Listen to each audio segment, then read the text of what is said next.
রাধে রাধে, শুভ সকাল বন্ধুরা। তো তোমরা সবাই কেমন আছো? আশা করি তোমরা সবাই খুব ভালো আছো, আর ঈশ্বরের কৃপায় আমরাও ভালো আছি। ঘড়িতে বাজে সকাল 5:30 মতো। প্রতিদিন যেমন 5:30টার সময় ঘুম থেকে উঠি, আজকেও 5:30টার সময় ঘুম থেকে উঠেছি। প্রতিদিন সকাল সকাল ঘুম থেকে উঠেই যে কাজগুলো থাকে সেই কাজগুলো আমি এখন শুরু করে দিয়েছি। রান্নাঘর মিলে মোট 3টে ঘর মুছে এখন এই বারান্দাটা মুছছি। মোছার পরে সামনে যে সিঁড়িটা আছে সেটাও একটু মুছে নেব। সকালবেলা বাসন মাজার চিন্তাটা থাকে না, কারণ রাতের এঁঠোকাটো বাসনগুলো আমি রাতেই মেজে রাখি। আর এখন যে কাজটা করছি সেই কাজটা কমপ্লিট করে কিন্তু আমি অন্য কাজে চলে যাব। তো তোমরা আজকের এই ভিডিওটা পুরোটা দেখো, আশা করি তোমাদের খুব ভালো লাগবে।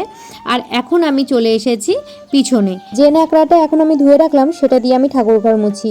আর এই ঘর মোছার লাঠিটা এখন আমি ধুয়ে নেব। দুটোই রেখে তারপরে কিন্তু আমি এই পেছনের যে ব্যালকনির সাইডটা আছে সেটা কিন্তু ভালো করে জল দিয়ে ধুয়ে ঝাড় দিয়ে নিচ্ছি। সকালবেলা ঘুম থেকে উঠেই কিন্তু আমি কাপড়গুলো ভিজিয়ে রেখেছিলাম, সেটা তোমাদের সাথে শেয়ার করা হয়নি, তাই ওই ভেজা কাপড়গুলো আমি এখন কেচে নিচ্ছি। আমাদের ঘরের মধ্যেই বাথরুম আছে, কিন্তু বাথরুম থাকলেও কিন্তু আমি এই যে পেছনের দিকে এসেই কিন্তু এখান থেকে জল নিয়ে ঘর মোছা বলো, ঠাকুরের বাসন মাজা, কাপড় কাচা এখানটাতেই করি। যাই হোক, তোমরা হয়তো আমার আগের ভিডিওগুলো দেখে আর আজকের এই ভিডিওটা দেখে অনেকটাই কনফিউজড হচ্ছ যে আমি তো বলেছিলাম যে বাড়িতে যাব, বাড়িতে যাওয়ার জন্য ব্যাগও গুছিয়েছি, তাহলে আজকে আবার এই ভিডিও কেন দিচ্ছি? তো পুরো ভিডিওটা কন্টিনিউ দেখো, তাহলেই সবটা জানতে পেরে যাবে। ব্যাগটাও গুছিয়ে রাখলাম, অথচ আমরা বাড়িতে গেলাম না। কেন গেলাম না, কী কারণে গেলাম না, সেটা পুরোটা দেখো, তাহলেই তোমরা সবটা জানতে পেরে যাবে। যাই হোক, এখন আমি ভিডিওতে চলে আসি। ভিডিওতে দেখতে পাচ্ছ যে জামা কাপড়গুলো কিন্তু ধুয়ে আমি একটা বালতিতে রাখছি। আর তারপরেই কিন্তু আমি ব্রাশ করে স্নান করতে যাব, স্নান করে এসে পুজো দেব। আর এখানে যতগুলো বালতি আর গামলা দেখতে পাচ্ছ, সেই বালতি আর গামলাতে কিন্তু আমি জল ভর্তি করে রাখবো, কারণ পেছনে দেখতে পাচ্ছ জল পড়ছে, মানে ওভারফ্লো হচ্ছে, মানে জল এসেছে আর কি। সকালে একবার জল আসে আর বিকালবেলা একবার জল আসে। যাই হোক, আর এখন যা গরম, তোমরা তো জানোই যে ট্যাঙ্কির জল প্রচণ্ড গরম হয়ে যায়। তার জন্য কিন্তু আমি এইভাবে কিন্তু জলটা আমি স্টোর করে রাখি, যাতে জলটা ঠান্ডা থাকে। বিকালবেলাতেও কিন্তু আমি জল স্টোর করে রাখি। সকালবেলা যেহেতু স্নান করি, তারপর সন্ধ্যে দিতে যাওয়ার আগেও আমি একবার স্নান করে নিই, আর রাতে শোয়ার আগে আমি একবার স্নান করি, কারণ যা গরম পড়েছে।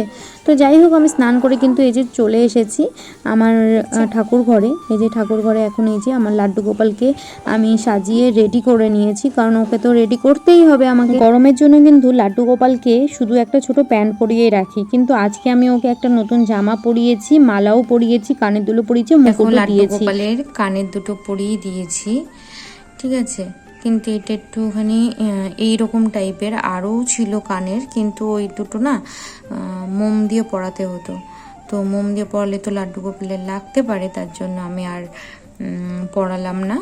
তো আমি এই কানের দুটো পরিয়েছি, দেখে বাড়িতে গিয়ে আবার আর একটা কানের, মানে গুজিওয়ালা যেমন আমরা পরি তেমন হচ্ছে গুজিওয়ালা কানের নিয়ে নেব। তো এখন আপাতত এটা পরিয়েই তৈরি করলাম আমার লাড্ডু গোপালকে, আমার সোনাটাকে। দেখতে পাচ্ছ কত সুন্দর লাগছে, তাই না? লাড্ডু গোপালকে দেখো হাতে বালা পরিয়ে। হ্যাঁ, ঠিকই শুনেছো, আমরা বাড়িতে যাচ্ছি। আর আজকেই কিন্তু আমরা বাড়িতে যাচ্ছি। আজকে আমাদের ট্রেন হচ্ছে দুপুর 3টের সময়। তার জন্যই কিন্তু এই যে লাড্ডু গোপালকে খুব সুন্দরভাবে সাজালাম, রেডি করে নিলাম ওকে। আর ওর যে জিনিসপত্রগুলো সেগুলো কিন্তু আমি এই যে দেখতে পাচ্ছ এখানে আমি রেখে দিয়েছি। ওর জামা কাপড়, মুকুট, বাঁশি, সমস্ত কিছু, মালা, যা ওর গয়নাগাটি আছে সমস্ত কিছু কিন্তু আমি এইখানে নিয়ে নিয়েছি। আর ওকে এখানে বসিয়েই কিন্তু নিয়ে যাব দিয়েছি। তা আমি ওকে এখানে বসিয়ে দেবো এখন। এই যে এই জায়গাটা, এই যে ওর জায়গা। এখন এই দেখো আমার লাড্ডু গোপালকে বসিয়ে দিয়েছি। আর এবার আমি বাঁশিটাও দিয়ে দেব।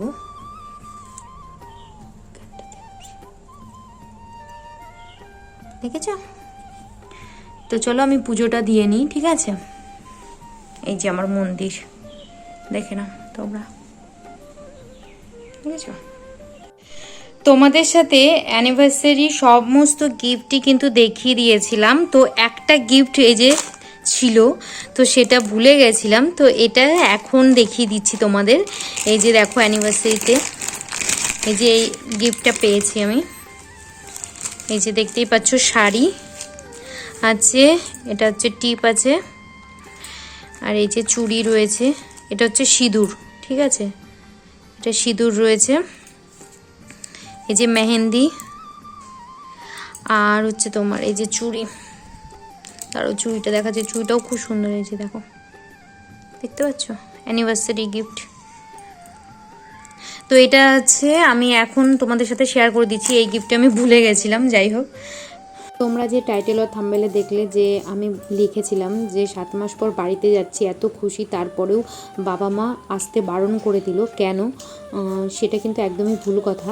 সেটা হচ্ছে তোমাদের ভিডিওটা দেখার জন্যই কিন্তু আমি এই থাম্বনেলটা দিয়েছি। আমরা আজকেই বাড়িতে যাচ্ছি, তোমরা তো শুনতেই পারলে।